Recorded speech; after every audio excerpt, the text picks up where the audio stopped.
Fala pessoalzinho, tudo tranquilo? Vamos para mais uma aula agora que eu deixei aqui gravada para vocês. Então eu vou pedir umas coisinhas para vocês. Ó. Se vocês curtirem a aula, não esquece de deixar uma curtida aí no vídeo. Se você ainda não for inscrito no canal, por favor se inscreve, que isso daí vai ser bastante importante para mim e para você. Se ativar as notificações, nota 10, melhor ainda. Se curtir muito o vídeo, posta, manda para os seus amigos, compartilha com seus amigos. E se você tiver alguma dúvida, alguma sugestão, por favor, joga aí nos comentários aí embaixo, que eu vou ter o maior prazer de responder para vocês e até gravar novos vídeos a respeito, beleza? Valeu, galera, bora pro vídeo. Pessoal, vamos lá. Eu conversei com o professor Fábio, de vibrações, e ele me falou uma coisa interessante de que existe uma ferramenta que ele não entrou com vocês em vibrações, e essa ferramenta ela é importantíssima para essa parte de controle também, né? Ele falou que ele não conseguiu entrar com vocês nessa ferramenta por causa do ritmo mesmo, né? Eu e o Fábio, a gente troca muita ideia, né? Há muito tempo já eu conheço o Fábio. Acho que eu conheci o Fábio em 2009. Acho que eu conheci ele em 2009. E né, eu tava lá no meu lab, eu tava para defender o mestrado, o Fábio tava entrando, tal. Então a gente troca muita ideia, somos amigos de longa data aí, e tanto eu quanto ele, a gente tem uma veia na parte de vibrações, porque é a disciplina do nosso orientador, né, do laboratório lá, a disciplina mais forte dele é vibrações, então meio que se aprende, né, você pesquisa nessa área, que é a área do cara e tal, então você se forma mais nessa área. E a gente também fala muito e conversa muito sobre a parte pedagógica, né? Temos várias opiniões congruentes aí na área pedagógica. E então, assim, quando você está dando uma disciplina, tem o conteúdo que você tem que ministrar, o conteúdo tudo bonitinho, mas no fim das contas também tem a questão de ritmo. Quer dizer, você que é professor, você tem uma função de medir qual que é o ritmo que a turma está conseguindo imprimir ali na matéria, né? Você não pode acelerar demais uma matéria, ou não pode dar ela devagar demais também, porque isso pode, né? Se você der devagar demais, você frustra os alunos. Se você der rápido demais, ninguém aprende nada, ninguém retém nada. Então tem um meio termo aí que é o ótimo de velocidade, né? E a gente estava conversando sobre isso, e por causa dessa questão, e por causa que essa parte de vibrações também é um mundo infinito, teve uma ferramenta em específico que ele não passou para vocês. E como a gente está vendo essa parte de transformar de Laplace para controle, que também tem muito a ver com vibrações, eu falei com ele e a gente entendeu que eu conseguiria dar isso, né, na minha disciplina. É uma matéria que serve para todas as disciplinas que mexem com sistemas dinâmicos, basicamente, e é algo muito legal, na verdade. Então eu vou passar isso para vocês hoje, e isso vai nos ajudar também a entender como que uma função de transferência funciona, tá? E o que a gente vai fazer? A gente vai fazer um esqueminha que se chama, ou a gente vai calcular uma função que se chama função de resposta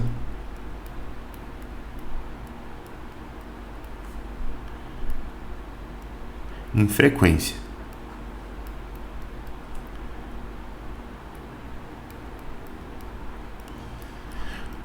É mais simples do que parece, pessoal. Veja só, eu vou pegar um sisteminha, deixa eu pensar aqui, eu vou pegar um sisteminha massa-mola somente. Então a gente vai ter um sisteminha que tem essa cara aqui, ó, para começar a fazer as contas. Então você tem a massinha, você tem aqui uma molinha,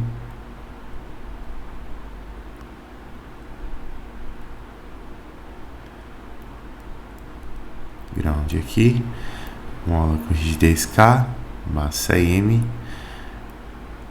Aqui a gente tem, eu vou colocar assim, ó, C, E, E, que é a condição de equilíbrio estático. Então, a partir da condição de equilíbrio estático, a gente define o nosso grau de liberdade X para cima.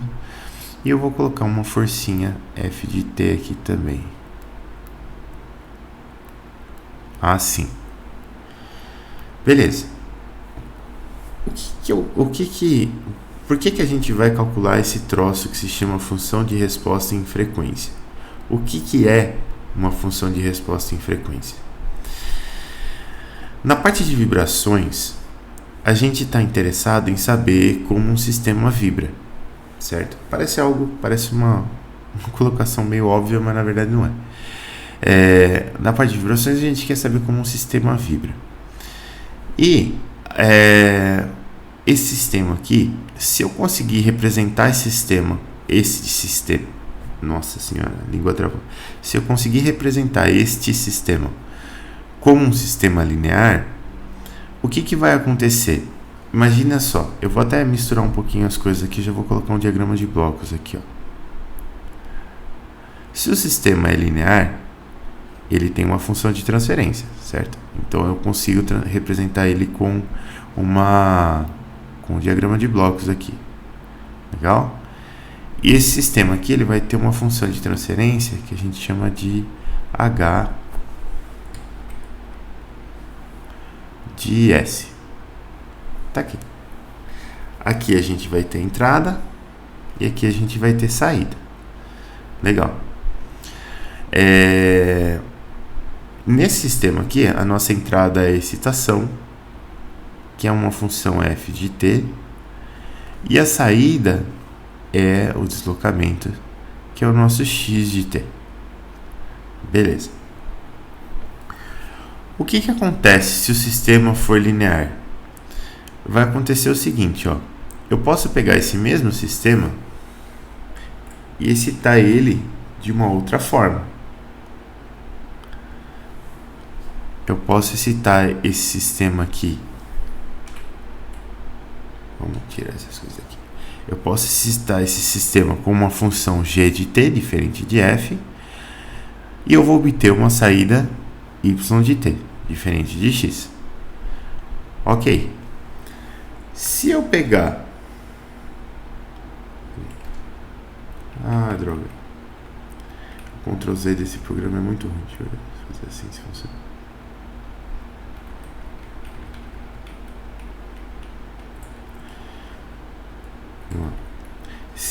Se eu pegar este mesmo sistema aqui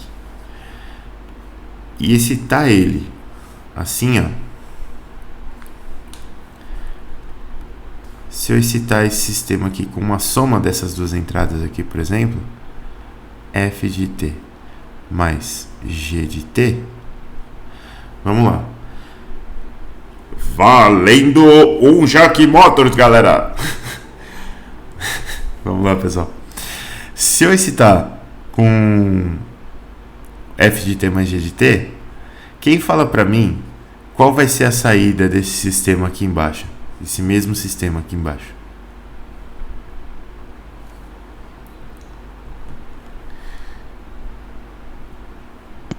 X de T mais Y de T? Exatamente. Esse sistema, pessoal, ele é linear, né? E ali... Ganhei o carro. Oi? Ganhei o carro, hein? Ganhou o Jack Motors. Esse sistema, ele é linear, lembra?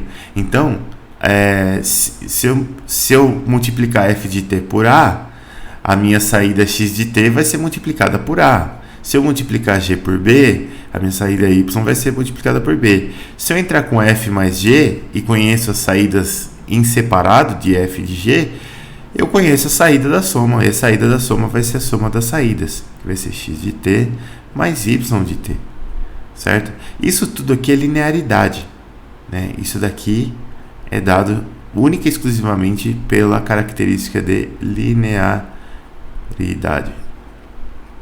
Ok, muito bacana. Então a gente já sabe que isso acontece. Se a minha função f de t ela for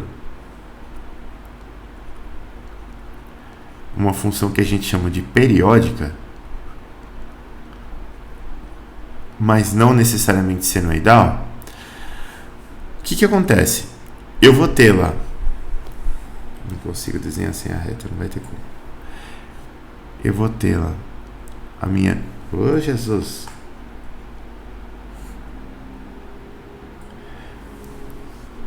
Eu vou ter lá f de t e eu vou ter o tempo aqui. E a minha função f de t ela é periódica, mas ela não é necessariamente senoidal. Eu posso dizer que f de t, por exemplo, é uma onda quadrada. Vamos dizer assim. Vamos dizer que f de t tem essa cara aqui, ó. Mas, porra, e agora? Eu preciso calcular a resposta do sistema a essa função que é uma desgraça. Eu sei calcular a resposta desse sistema a um seno, a um cosseno, a uma exponencial. Algumas funções assim a gente sabe calcular, mas porra, onda quadrada, sacanagem, né? E dá para calcular? Dá para calcular. Por quê? Porque essa função f de t aqui, a gente consegue... Leandro, eu tô me atrapalhando hoje. A gente consegue representar ela como algo que a gente chama de série de Fourier. Não. Então a série de Fourier é aquele negócio, né? Esse f de t aqui, a gente vai representar ela como uma aproximação de uma somatória de k igual a 0 até infinito de a k seno de k ômega t mais bk cosseno de k ômega t. Então olha só, apesar de eu não conhecer essa função aqui, não saber escrever essa função, a gente não sabe nem escrever essa função, mas eu consigo representar ela como uma soma de senos e cossenos, certo? Cada seno aqui tem uma frequência diferente, cada cosseno tem uma frequência diferente. Eu tenho uma frequência base, que é essa frequência ômega, e ela é multiplicada por um número inteiro, que vai de 0 até infinito. Então você consegue representar isso aqui como uma soma de senos e cossenos, e adivinha só, se uma entrada for um seno, outra entrada for um seno, outra entrada for um seno, eu calcular a resposta a todos esses senos e cossenos separados e depois somar tudo, o que eu vou ter? Eu vou ter a função de resposta a essa onda quadrada, tá certo? Então, é muito interessante, primeiro, você ter essa característica da linearidade no seu sistema, e depois você conseguir pegar uma função periódica e expandir ela numa soma de termos dos quais você consegue calcular a resposta desse sistema aqui, né? E imagina, se eu souber calcular a resposta desse sistema aqui para um seno e para um cosseno que tem uma frequência qualquer, eu consigo calcular essa resposta inteira, eu consigo calcular tudo isso daqui. Então, saber a resposta desse sistema, a resposta só particular a um seno e a um cosseno, é algo extremamente importante. Então a gente vai analisar um pouco como que essa resposta se comporta. Então eu vou pegar aqui, eu vou criar uma nova página, vou copiar algumas coisas e a gente vai se divertir.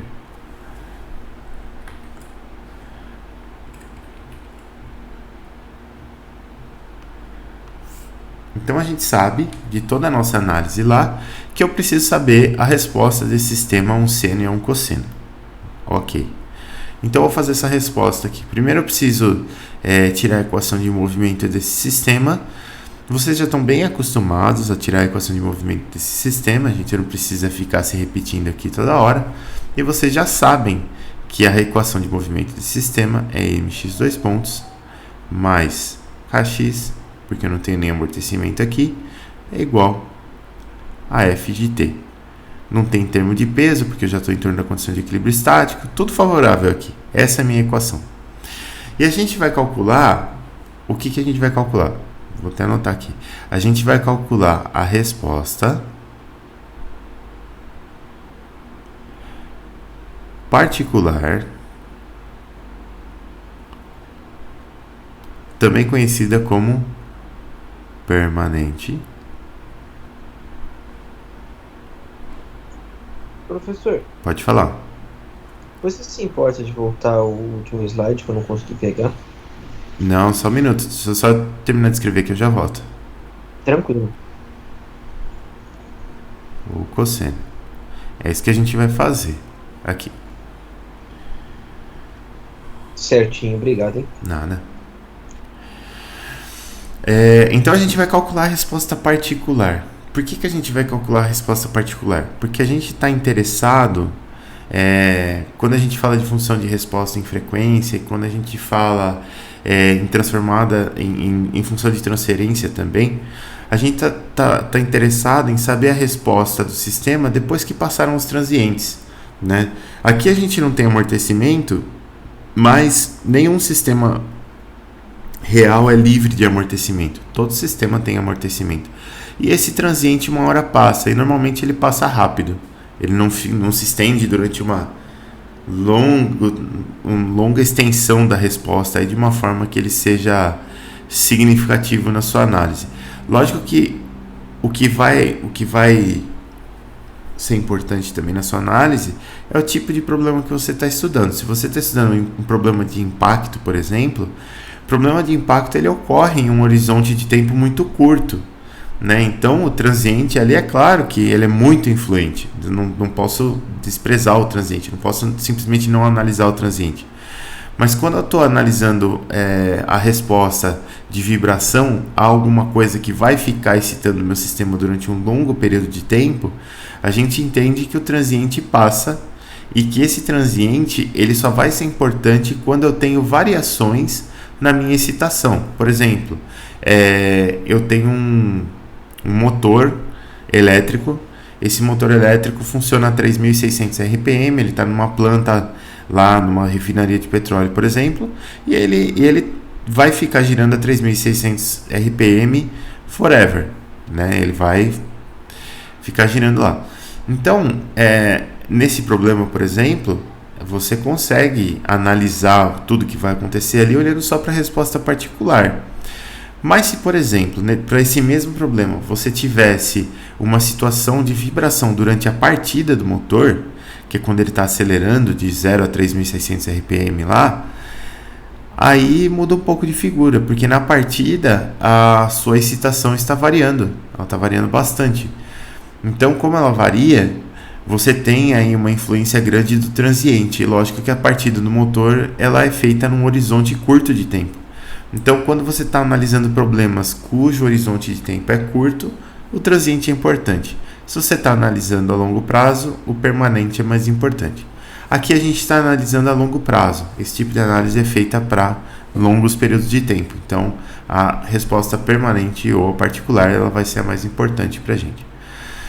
Como que eu calculo isso daqui? A gente vai calcular a resposta a um seno ou um cosseno. Na verdade, eu vou calcular a resposta para os dois, para vocês verem coisas interessantes aqui.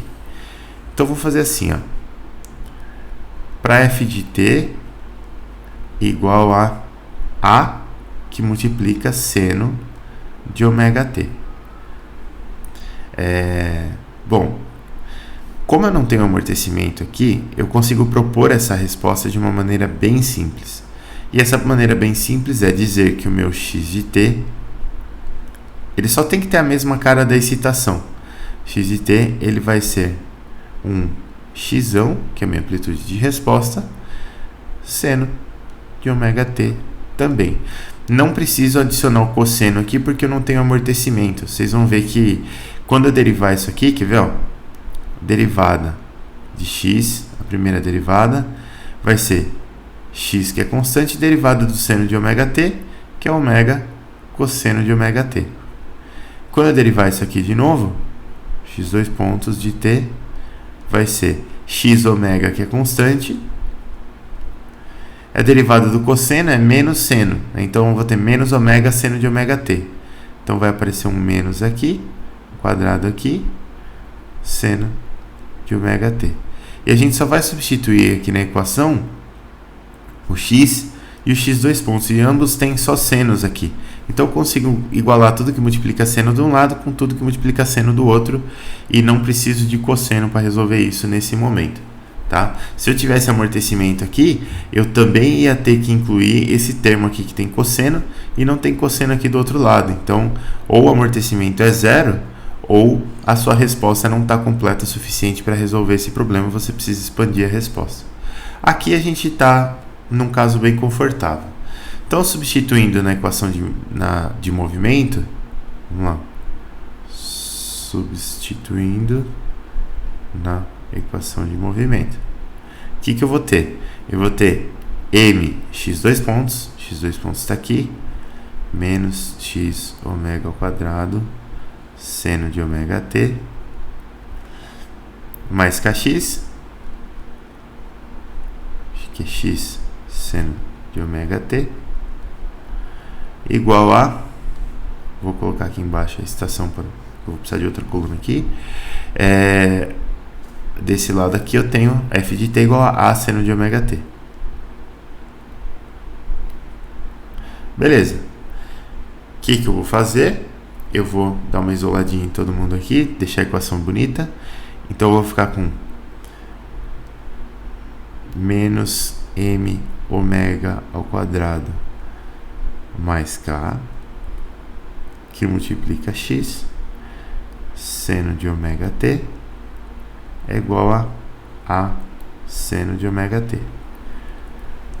Não vou falar para vocês que eu vou dividir dos dois lados por seno, porque para algumas condições o seno de ômega t é zero, e eu não posso dividir por zero.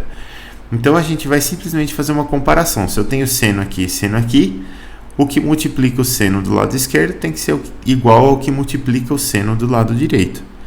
Então a gente vai ficar com menos m ômega ao quadrado mais k, que multiplica x, é igual a e eu quero calcular o x, então meu x, que é a amplitude de resposta, ele vai ser a dividido por menos m ômega ao quadrado mais k. Beleza. Eu posso escrever isso daqui também de uma forma mais com uma cara de transmissibilidade. Eu posso dividir o x por a aqui.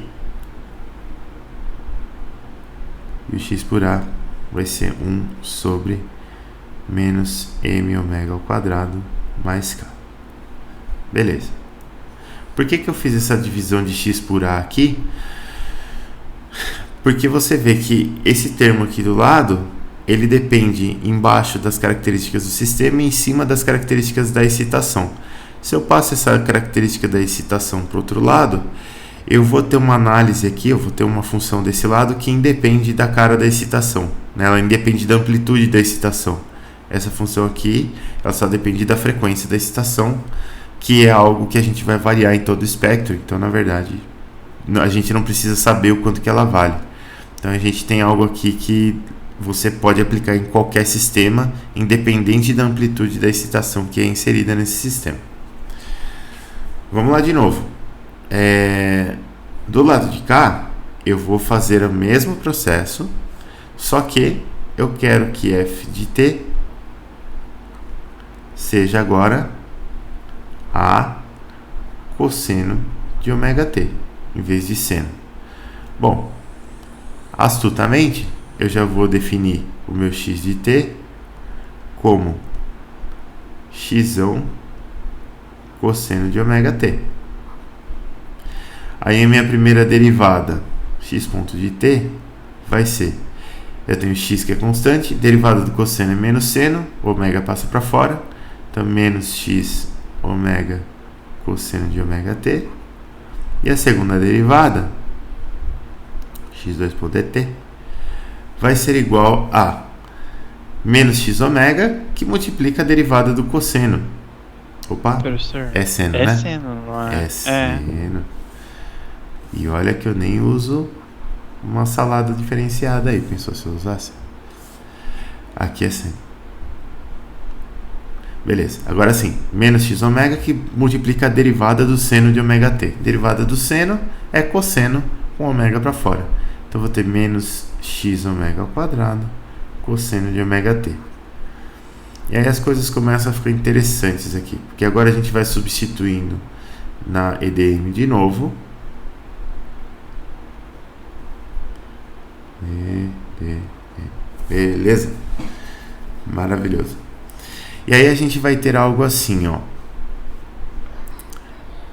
mx dois pontos. Então a gente vai ter m. Nosso x dois pontos é menos x ômega ao quadrado cosseno de ômega t.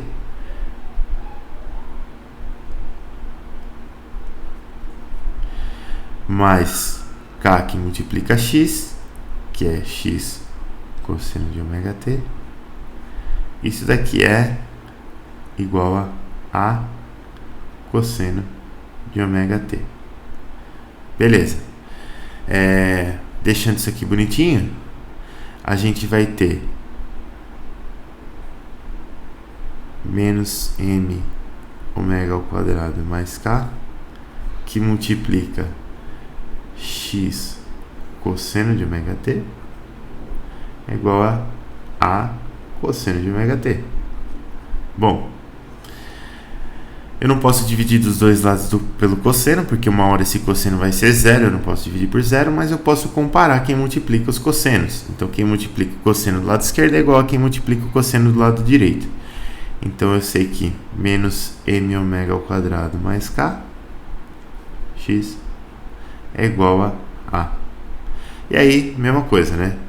Ou o x é a sobre menos m ômega ao quadrado mais k, ou o x sobre a é igual a 1 sobre menos m ômega ao quadrado mais k.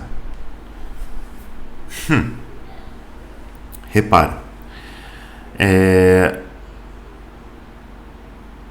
aqui do lado esquerdo a gente tinha uma excitação que era um seno de ômega t, e do lado direito um cosseno de ômega t.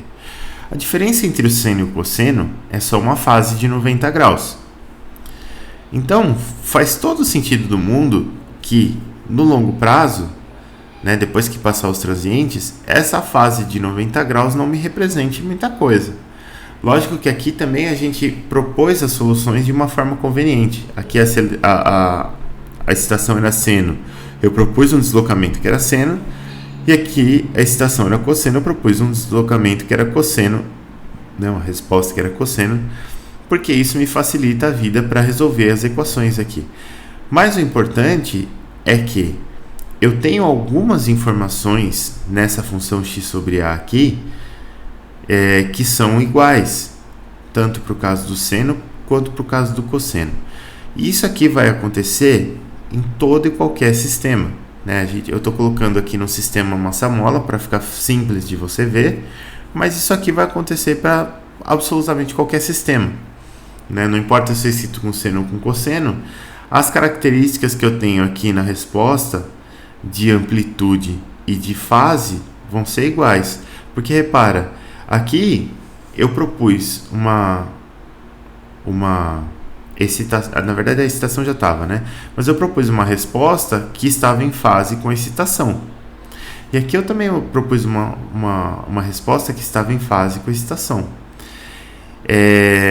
E do jeito que a gente fez aqui, existe uma forma de dessa resposta não estar em fase com a excitação, e essa maneira é quando esse sinal aqui se inverter, né? Eu vou ter um período aqui, né? Eu vou ter uma faixa de frequências na qual K é maior do que menos m ômega ao quadrado, então essa resposta aqui vai ser positiva, o que significa que excitação e resposta estão em fase.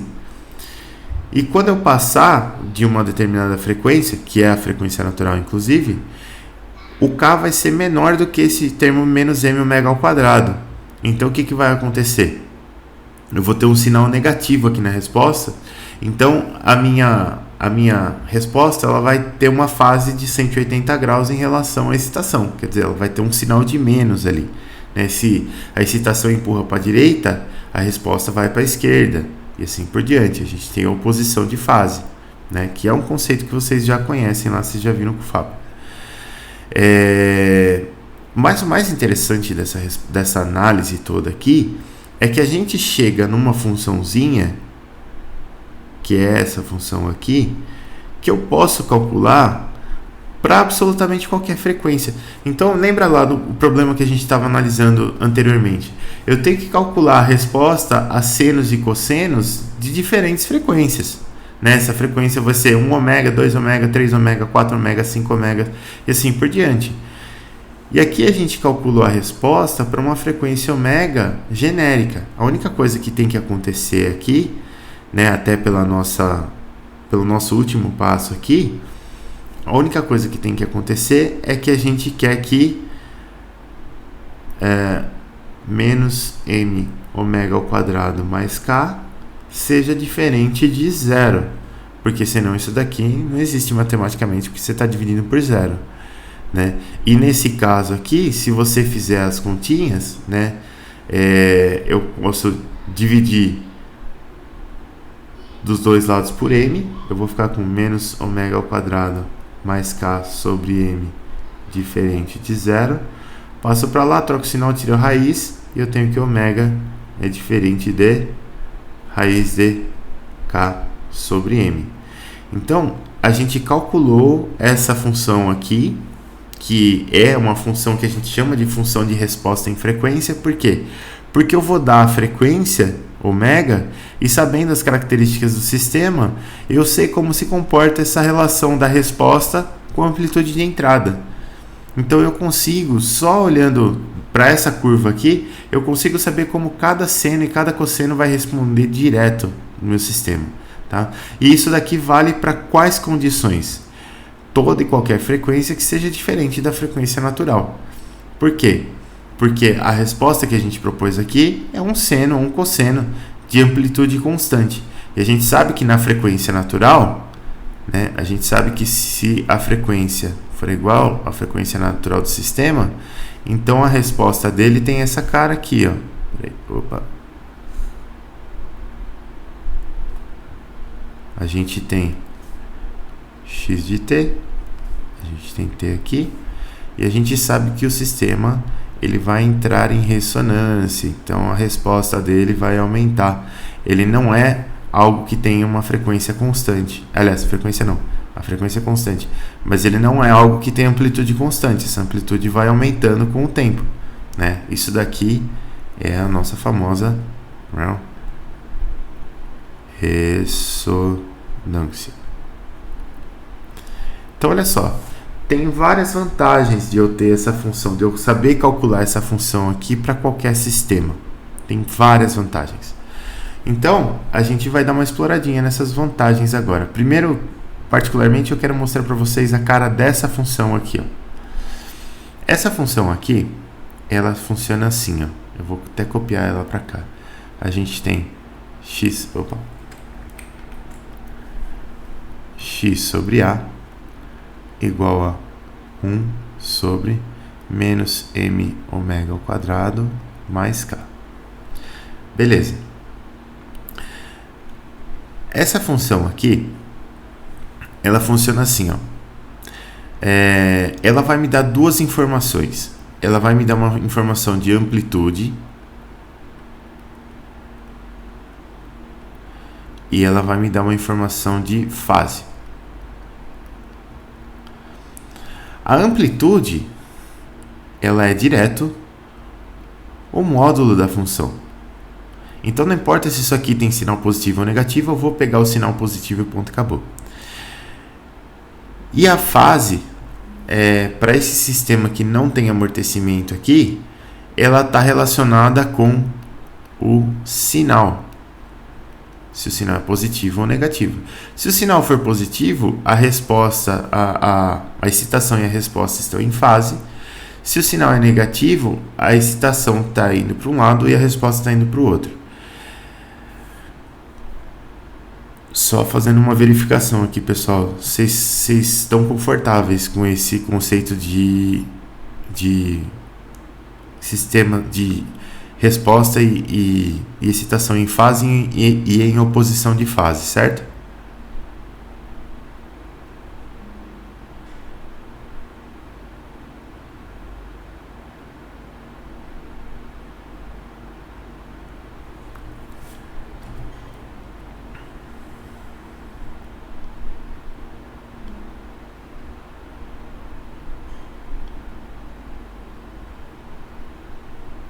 Sim, professor. Sim, né? Não, beleza. Eu tô só dando uma ajeitada aqui no meu celular. Meu Teams resolveu fazer um update aqui. Ele parou de mostrar as notificações. Então, beleza. Então, tranquilo. Vocês já conhecem esse conceito aqui de amplitude de fase. Essa função aqui, ela tem uma cara muito específica. E a gente normalmente representa essa função aqui com dois gráficos, um de amplitude e um de fase. Então o que vai acontecer? Eu vou colocar aqui, eu vou até que essa retinha, vou pegar a reta. Vou fazer aqui.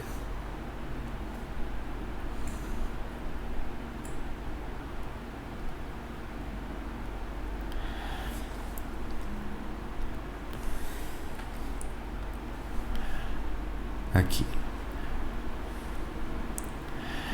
Então a gente vai ter aqui a fase e aqui a gente vai ter a amplitude. E aqui é um módulo de x sobre A. Beleza. Aqui. Então o que vai acontecer aqui, ó? Essa função aqui, imagina, se o ômega for zero, quer dizer, se eu tenho uma frequência muito baixa, ela vai começar de algum lugar aqui que está muito próximo da minha condição de equilíbrio estático, né? Ela vai ter amplitude de excitação sobre o K, né? Se o ômega for zero, eu vou começar aqui de algum lugar que é 1 sobre K. Beleza. Vou começar daqui. E aí, eu tenho um ponto aqui que vai ser a minha frequência natural. O mesmo ponto aqui. Beleza. A gente já sabe que esse denominador aqui ele é zero para quando ômega igual a ômega n, né? Esse denominador vai para zero. Então a gente já sabe que nesse ponto aqui a nossa amplitude ela vai para infinito. Ela vai lá para o infinito. É uma assíntota isso aqui, né? Isso, é um comportamento assintótico, isso mesmo. Como que essa função vai se comportar antes disso? Antes disso, ela vai se comportar dessa forma aqui, ó. Ela começa em 1 sobre K e vai crescendo, crescendo, crescendo, crescendo, crescendo. Vum! Foi lá para o infinito. Depois disso aqui, o que ela faz? Ela vem daqui e vem decaindo. E aqui no caso, quanto maior for o ômega, menor vai ser o meu denominador. Aliás, maior vai ser o meu denominador, então menor essa função.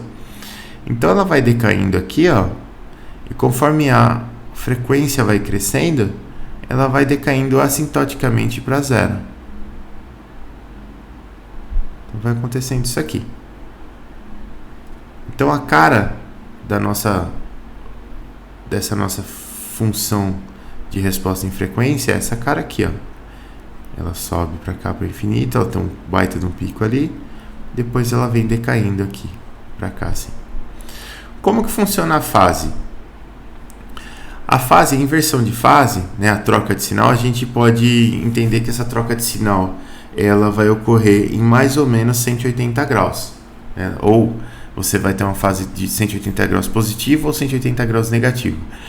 Aqui no nosso contexto, pelas continhas que a gente faz sentido representar a fase como um ângulo negativo de 180 graus, porque ela é um atraso, né? Você não pode ter um sistema adiantado no tempo, O sistema não consegue prever o futuro. Você consegue ter um sistema atrasado no tempo. Então a sua fase, o que vai acontecer? Lembra? Vou olhar só para o denominador aqui para entender o sinal dessa função. Então eu tenho 1 sobre menos m ômega ao quadrado mais k. O sinal dessa função vai ser dado pelo sinal do denominador. Se ômega for menor do que raiz de k sobre m, então ômega ao quadrado vai ser menor do que k sobre m. Se eu multiplicar esse termo aqui por k sobre m, vai cortar o m com m, vai sobrar um k aqui. Então esse primeiro termo vai ser menor do que k. Então eu tenho menos alguma coisa que é menor do que k, mais k. Então isso daqui de baixo vai ser positivo. Então a gente vai ter aqui menos m ômega ao quadrado mais k maior do que zero. Igual a zero a gente já sabe que é quando a frequência é igual à frequência natural, né? Então aqui a gente vai começar com uma fase de 0 graus.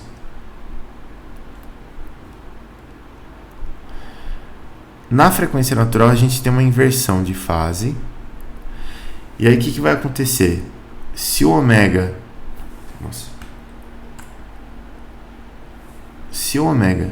é maior do que raiz de k sobre m, então ômega ao quadrado é maior do que k sobre m. Se eu colocar k sobre m aqui, eu vou cortar um m com m, eu vou ficar com menos alguma coisa que é maior do que k, mais k igual a zero. Então esse termo aqui de baixo é negativo.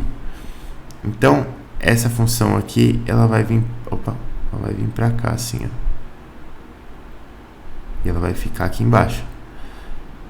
Aqui a gente tem menos 180 graus. Então olha só, esse é o gráfico de amplitude e esse é o gráfico de fase dessa função de resposta em frequência aqui, ó. Então se isso aqui acontecer, a gente sabe que menos m ômega ao quadrado mais k é menor do que zero. Então beleza, essa daqui é a cara da minha função de resposta em frequência. Por que isso daqui é bom? Por que isso daqui é pertinente que a gente saiba isso aqui nesse momento? Porque a gente vai começar a olhar para essa função aqui de uma outra forma. Lembra que eu falei para vocês um pouquinho aqui, ó. Só controlar o horário. Lembra que eu falei para vocês um pouquinho aqui de série de Fourier? Bom, a série de Fourier, ela tem uma fórmula para você calcular a série de Fourier de uma função. Deixa eu fazer um risquinho aqui. Se eu calcular a série de Fourier de uma função,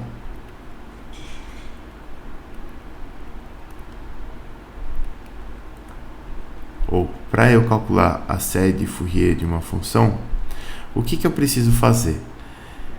Eu vou pegar essa função, a minha série de Fourier vai ser um f de ômega, e ela vai ser dada por integral de menos infinito até infinito de f de t e elevado a menos j ômega t dt. Isso é uma série de Fourier. Essa é a integral que define a série de Fourier. E aí você faz a expansão da série a partir do cálculo dessa integral aqui. Bom, eu quero fazer um paralelo disso daqui com a transformada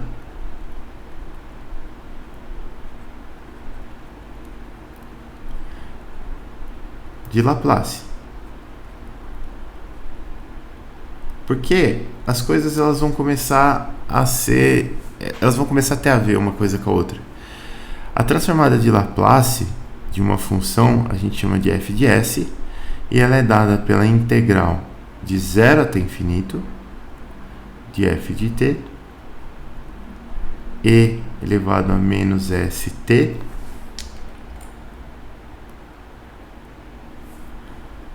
dt. Então, olha só. A gente tem duas diferenças básicas aqui entre uma série de Fourier e uma transformada de Laplace. Quais que são essas diferenças? A primeira diferença e menos importante é esse limite inferior aqui, que a série de Fourier começa em menos infinito e a transformada de Laplace começa em zero. Por que isso daqui acontece? Porque existe uma questão matemática lá no meio, mas a transformada de Laplace ela é uma generalização da série de Fourier. E para que ela ocorra legal, você tem que zerar uma parte da função que você está calculando a transformada, e essa parte é a parte que está para trás do eixo vertical, do eixo y, né? E para zerar essa parte, você multiplica lá por uma função que o resultado dessa função, que é a função degrau, é que você vai analisar a integral só de zero para frente, porque de zero para trás ela é zero. Isso tem umas propriedades matemáticas bacanas, não é simplesmente ignorar uma parte da função, tá? E a segunda diferença extremamente importante, e essa é importante mesmo, é esse expoente aqui, ó. Eu tenho menos j ômega t e aqui eu tenho menos st, certo? Por que essa diferença ela é importante? Essas integrais aqui, da forma que elas são calculadas, elas são integrais que a gente chama de integrais de convolução. Então, ela é uma integral do produto de uma função que você conhece por uma função que é uma função de convolução. No caso da transformada de Fourier, no caso da série de Fourier, a função de convolução é e elevado a menos j ômega t, e no caso da transformada de Laplace, a função de convolução é e elevado a menos st. E esse s não é um número necessariamente real, ele é um número complexo, tá? Então, dentro desse S aqui, tem uma parte que é um j ômega também, que está embutido aqui, e tem uma outra parte que é uma exponencial que está decaindo. Então, por isso essas transformadas elas têm propriedades diferentes, no sentido de que elas dão resultados bem diferentes, mas elas são conectadas, né? Como que elas são conectadas? Elas são conectadas da seguinte forma. Aqui da série de Fourier, lembra, eu consigo pegar uma função, aqui, eu consigo calcular a aproximação dessa função por uma série de senos e cossenos, e eu consigo, com as características de linearidade do meu sistema, calcular a resposta a uma série de senos e cossenos, conhecendo o quê? Conhecendo a função de resposta em frequência, que a gente chama de FRF, que no nosso caso aqui é 1 sobre menos m ômega ao quadrado mais k. Beleza, então se eu conhecer isso daqui, eu vou pegar cada seno, vou pegar a frequência dele, embutir aqui, e já vou saber a amplitude de resposta do seno. Vou pegar cada cosseno, vou pegar a frequência dele, embutir aqui, e já vou saber a amplitude de resposta do cosseno. Como que eu faço isso? Imagina que eu estou lá na minha figura aqui. E eu sei que o meu sistema ele é excitado por algo do tipo A1 seno de ômega 1 t. Beleza. Quanto que vale x de t? Se eu tenho essas curvas aqui, ó.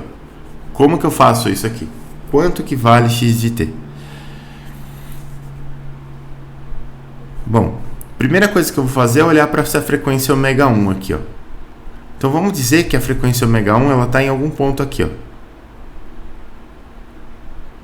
Antes da frequência natural. Podia ser depois também, não tem problema nenhum. A análise é igual. Então aqui a gente tem a frequência ômega 1 e aqui a gente tem a frequência ômega 1. O que eu vou fazer?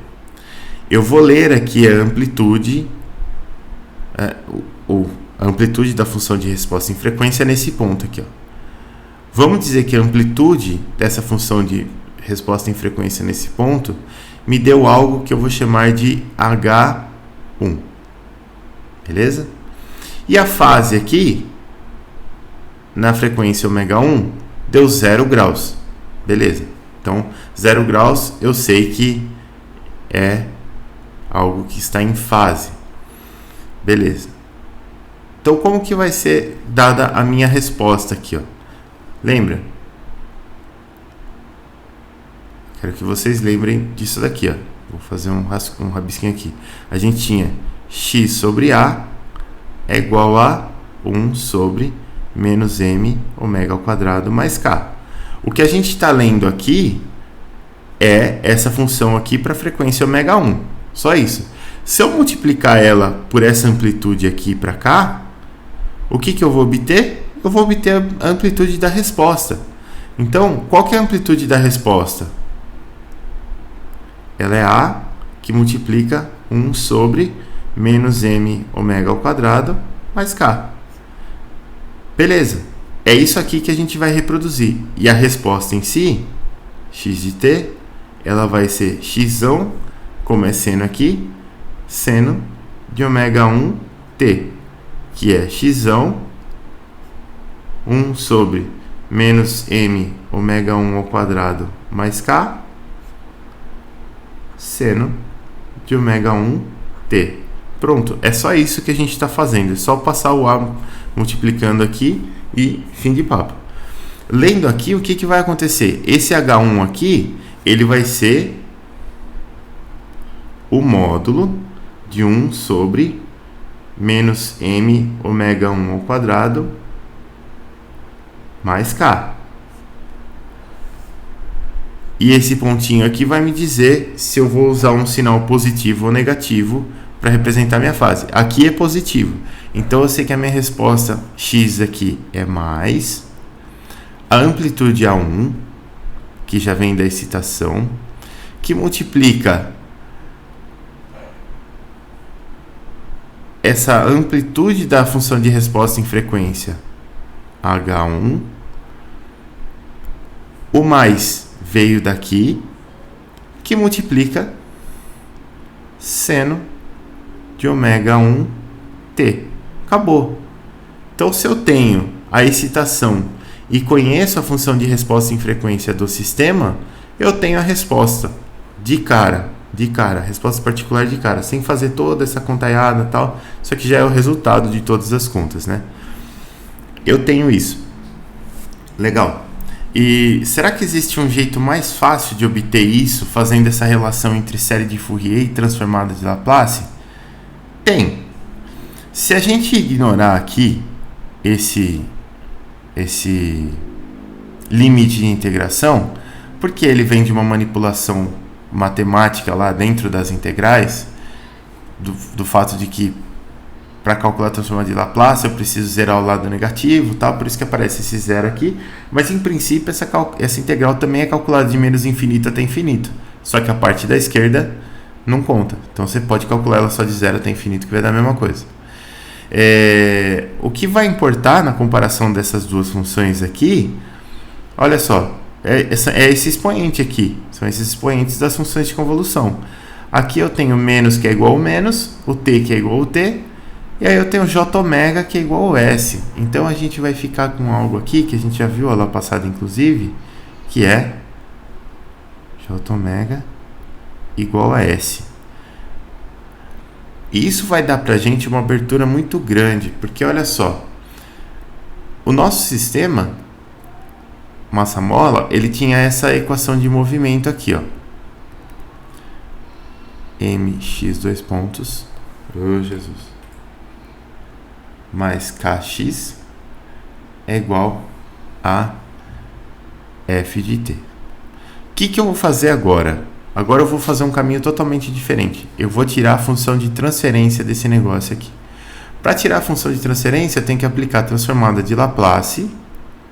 Então a gente vai aplicar a transformada de Laplace com condições iniciais nulas. Então a gente sabe que x de 0 é 0 e x ponto de 0 é 0. Então a gente vai ficar com m, transformada de Laplace de x dois pontos, que vai ser s ao quadrado x de s,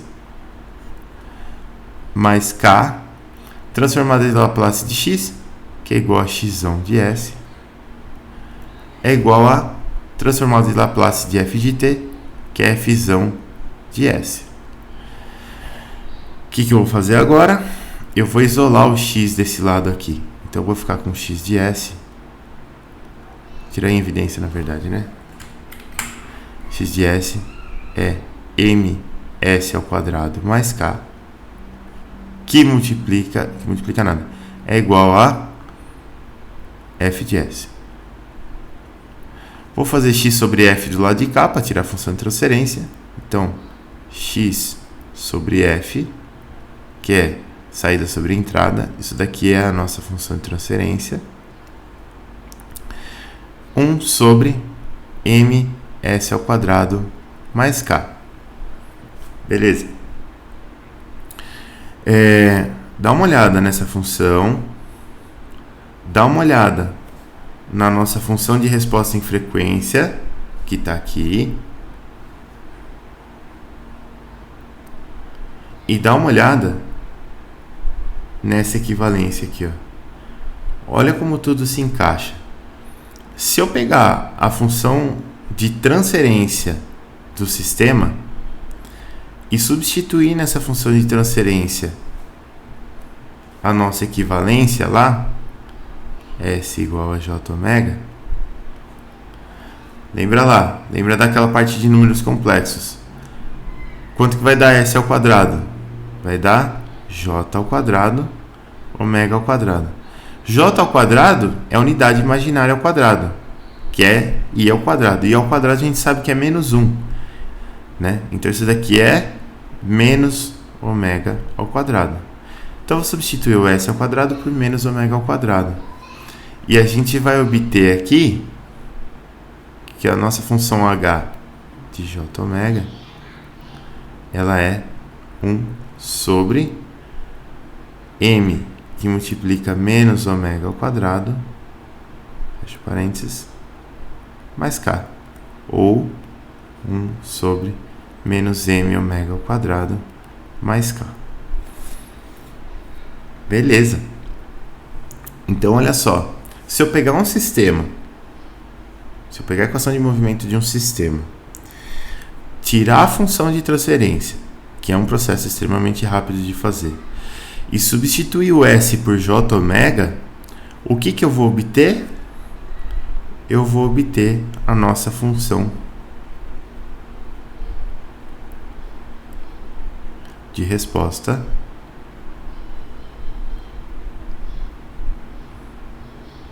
em frequência. Isso aqui é muito legal, porque você sabendo que a função de transferência vai te dar uma função de resposta em frequência, agora você consegue fazer uma conexão muito clara com uma questão que a gente vai discutir na próxima aula, que é uma questão de zeros, uma questão de polos, né? Amplificações e mitigações de resposta. Aqui, basicamente, o que eu consigo dizer rapidamente para vocês? Lembra, a gente falou na aula passada que o polo, ele era basicamente os valores onde S era igual a 0 no denominador. Aqui no denominador, S vai ser igual a 0 quando? Quando o S for igual a raiz de K sobre... aliás, quando o S for igual a mais ou menos J raiz de K sobre M. Quando isso acontecer, a gente vai estar na frequência natural, a gente vai estar aqui, ó. Então, o que você tem que entender? Você tem que entender que uma frequência natural, para essa teoria de controle, ela é chamada de polo. A gente está falando de polos do sistema. Polo, toda vez que a gente fala em polo, a gente está falando de uma condição onde a vibração vai acontecer o que com ela? Onde a amplitude de resposta vai acontecer o que com ela? Vai aumentar pra caramba. Pode ser que ela não vá para infinito se eu tiver amortecimento, mas se eu não tiver amortecimento, quando eu passar na frequência associada ao polo, você vai ter uma vibração alta ali. Eu tenho uma outra característica, e eu infelizmente vou rabiscar em cima desse gráfico aqui, só para vocês terem uma ideia, a gente vai explorar isso nas próximas aulas também, que são os zeros. O que acontece? No polo, as amplitudes vão crescer. O que acontece quando eu encontrar um zero? Eu vou ter uma função de resposta em frequência que vai sair de algum lugar aqui. Ela pode até passar por um polo em algum lugar. Beleza? Passou por um polo, vamos dizer aqui. O que é o zero? Pum! Ela cai para zero e volta. Isso acontece. E às vezes a gente até projeta sistemas, que é o caso do sistema que vocês estão vendo agora lá, que é o absorvedor de vibração. A gente projeta sistemas para que aconteça isso aqui exatamente. Eu quero que a amplitude de vibração seja zero em um determinado ponto, porque eu sei que a minha faixa de operação está ali perto. Então, se eu conseguir projetar o meu sistema de forma que nessa faixinha aqui de vibração, nessa faixinha de operação, a minha amplitude seja muito baixa, eu tenho uma vantagem, porque eu estou fazendo a vibração baixar muito, né? Então, tem essa questão de polos e zeros aí. Os polos e zeros a gente consegue calcular a partir da função de transferência, mas você visualiza ele na função de resposta em frequência. Por isso que eu precisava passar isso aqui para vocês hoje. Beleza?